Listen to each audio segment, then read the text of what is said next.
আসসালামু আলাইকুম।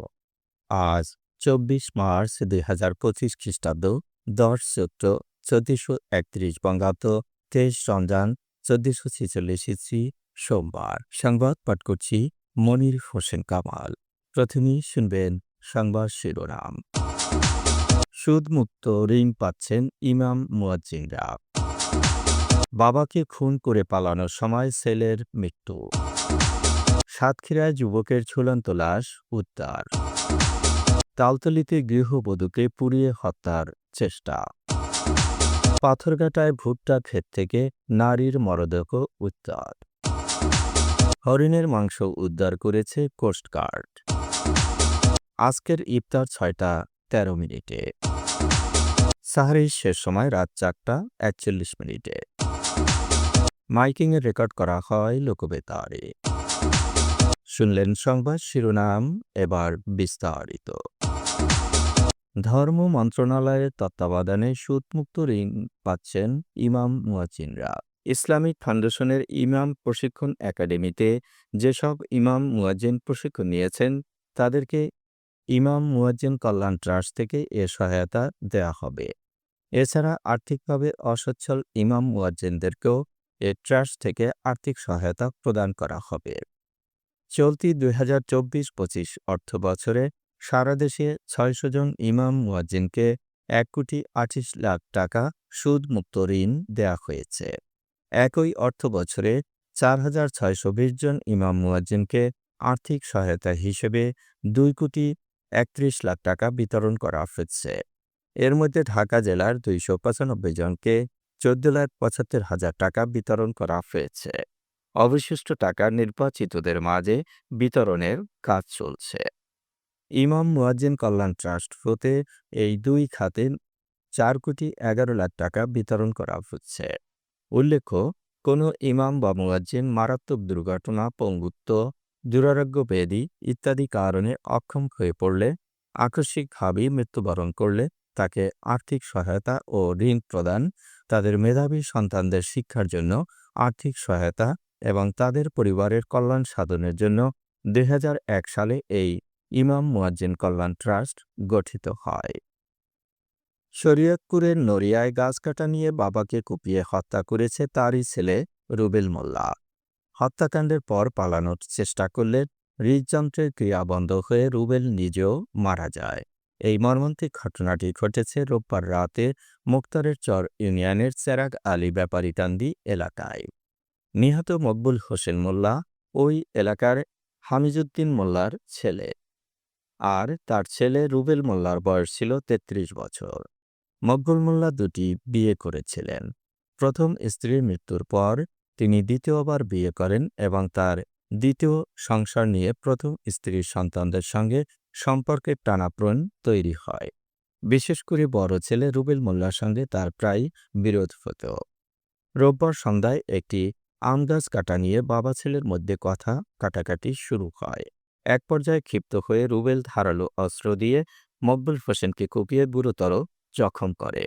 স্থানীয়রা তাকে উদ্ধার করে জাজিরা উপজেলা স্বাস্থ্য কমপ্লেক্সে নিয়ে গেলে চিকিৎসক তাকে মৃত ঘোষণা করেন। বাবাকে হত্যার পর রুবেল পালানোর চেষ্টা করেন, তবে দৌড়ানোর সময় হঠাৎ বাড়ির পাশের মাঠে লুটিয়ে পড়ে মারা যায়। সাতক্ষীরার শ্যামনগরে বাইনগাছে ঝুলন্ত অবস্থায় ইয়াসিন আলম নামের এক যুবকের মরদেহ উদ্ধার করেছে পুলিশ। আজ সকাল ৭টার দিকে কালেন্সি এলাকার মাদার নদীর চর থেকে মরদেহটি উদ্ধার করা হয়। ইয়াসিন কৈখালী ইউনিয়নের জয়াখালী গ্রামের বাসিন্দা। তিনি বরিশালে একটি ইটভাটায় শ্রমিক হিসেবে কাজ করতেন। বরিশাল থেকে বাড়িতে এসেছিলেন ইয়াসিন। প্রথম স্ত্রীর সঙ্গে মুঠোফোনে কথা বলার জেরে গতকাল বিকেলে বাড়ির পাশে ইয়াসিনকে মারধর করে তার দ্বিতীয় স্ত্রী ও শ্যালক। রাতে বাড়িতে ফিরে স্ত্রীকে মারধর করেন ইয়াসিন। খবর পেয়ে তার শ্যালকসহ অন্যরা ধাওয়া দিলে তিনি বাড়ি থেকে পালিয়ে যান। আজ সকালে মাদার নদীর অপর প্রান্তে কালেঞ্চি এলাকার নদীর চরে বাইনগাছে তার মরদেহ ঝুলতে দেখা যায়। বরগুনায় স্ত্রীকে কেরোসিন দিয়ে পুড়িয়ে হত্যা চেষ্টার অভিযোগে স্বামী ও তার পরিবারের বিরুদ্ধে মামলা হয়েছে। গতকাল বরগুনা নারী ও শিশু নির্যাতন দমন ট্রাইব্যুনালে 4 জনের বিরুদ্ধে মামলা করেছেন ওই ভুক্তভোগী। বিচারক জেলা ও জজ লাইলাতুল ফেরদৌস মামলাটি গ্রহণ করে তালতলী থানার ওসিকে এজাহারভুক্ত করার নির্দেশ দিয়েছেন। আসামিরা হচ্ছেন তালতলী উপজেলার নিদ্রারচর গ্রামের কামাল হাওলাদারের ছেলে নাসির হাওলাদার, নাসিরের মা নাসিমা বেগম, বাবা কামাল হাওলাদার ও বোন জেসমিন আক্তার। গত 14 মার্চ ব্যবসা করার জন্য স্ত্রীর কাছে 3 লাখ টাকা যৌতুক দাবি করে নাসির। গৃহবধূ টাকা দিতে অস্বীকার করলে স্বামী ও তার পরিবারের সবাই মিলে তাকে মারধর করে। এক পর্যায়ে গৃহবধূর মুখে ও শরীরে কেরোসিন ঢেলে আগুন ধরিয়ে দেয়। মুমূর্ষু অবস্থায় তাকে হাসপাতালে ভর্তি করা হয়েছে। পাথরঘাটার কালমেদার ইউনিয়নে জহুরা খাতুন নামে এক নারীর মরদেহ উদ্ধার করেছে পুলিশ। রোববার দুপুরের দিকে কালমেগা ইউনিয়নের বিষখালী নদী সংলগ্ন দক্ষিণ পুক্তান এলাকায় ভুট্টা ক্ষেত থেকে ওই নারীর মরদেহ উদ্ধার করা হয়। জহুরা খাতুন বরগুনা সদর উপজেলার নলটুনা ইউনিয়নের গোলবুনিয়া গ্রামের আব্দুল মান্নানের স্ত্রী। তার মেয়ে চম্পা বেগম জানিয়েছেন, 18 মার্চ বাড়ি থেকে তার মা বের হয়। ওই দিন বিকেলে এক ব্যক্তি ফোন দিয়ে জানায় তিনি পাথরঘাটার কালমেগা আছেন। গতকাল ভুট্টা খেতে তার মরদেহ পাওয়া যায়। পাথরঘাটায় 9 কেজি হরিণের মাংস উদ্ধার করেছে কোস্টগার্ড। এ সময় একটি মোটরসাইকেল ও একটি ব্রিফকেস জব্দ করা হয়। গতকাল সন্ধ্যায় পাথরঘাটা পৌরসভার 3 নম্বর ওয়ার্ডে কোস্টগার্ড সদস্যরা অভিযান চালায়। হরিণের মাংস সহ মালামাল জব্দ করা হলেও কাউকে আটক করা যায়নি। চলছে রহমত, বরকত ও মাগফিরাতের মাস। আজ 23 রমজান। আজকের ইফতার 6টা 13 মিনিটে। সাহরির শেষ সময় রাত 4টা 41 মিনিটে। মাইকিংয়ে রেকর্ড করা হয় লোকবেতারে।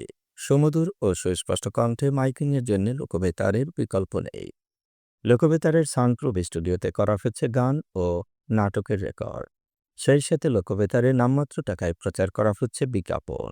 15 সেকেন্ডের বিজ্ঞাপন প্রচারিত হচ্ছে মাত্র 500 টাকা। 30 সেকেন্ডের বিজ্ঞাপন 1000 টাকা, 45 সেকেন্ডের বিজ্ঞাপন 1500 টাকা আর 1 মিনিটের বিজ্ঞাপন প্রচার করা হয় মাত্র 2000 টাকায়।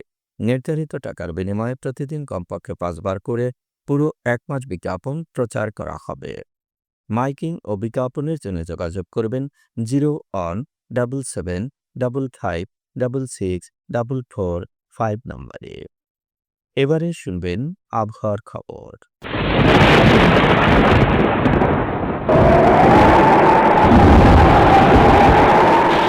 পশ্চিমা লঘুচাপের বর্ধিত অংশ পশ্চিমবঙ্গ এবং তার আশপাশের এলাকায় অবস্থান করছে।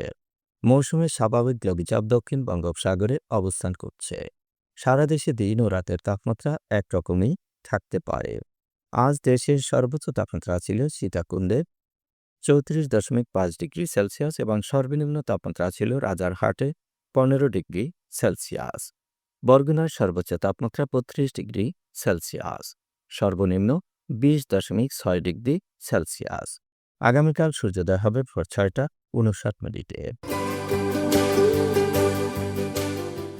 সংবাদ শেষ করার আগে শিরোনামগুলো আবার পড়ছি। সুদমুক্ত ঋণ পাচ্ছেন ইমাম মুয়াজ্জিনরা। বাবাকে খুন করে পালানোর সময় ছেলের মৃত্যু।